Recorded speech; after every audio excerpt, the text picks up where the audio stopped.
Βλάκες, σήμερα έχω τα αρχίδια μου να ψήσουμε, τα έχω σε κονσέρβα, να τα. Έχει και σάλτσα πάνω, γιατί από εσάς τους μπινέδες τι να περιμένω.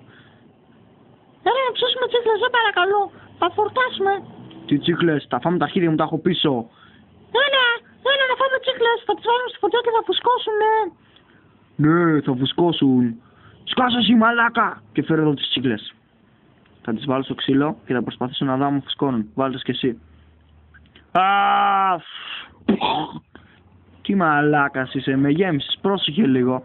Κοίτα πως το κάνουν, βάλε και εσύ. Τι μαλάκας είσαι, θα σου γαμίσω αν μου το ξανακάνεις, Πρόσεχε. Το ξέφυγα μαλάκα. Γαμώ το σπίτι σου, γαμώ το μπουνί που σε ξέναγε, γαμώ τη μανούλα σου. Βλάκα, πρόσεχε λίγο, πρόσεχε. Θα σας πάρω τραγουδάκι για τη μάνα σου. Μη πιαστείς, θα πεις πως είμαι βιαστής. Η μάνα σου που είσαι γάμα με μα μην το πεις. Κι ας κοιτήσεις, να και μπουζουλάκια τις πάλες. Όπως έκανε η αδερφή σου τις προάλλες. Και πριν 5-6 μήνες, να σου θυμίσω που ξεπαρθήκες σαν τον πατέρα σου από πίσω. Όμως κάθε μέρα πως όλα τα πανέτικα. Πρέπει να γαμίσω νέο αίμα, τέτοιο σκέφτηκα. Από την μπάνα σου, από την μπάνα σου.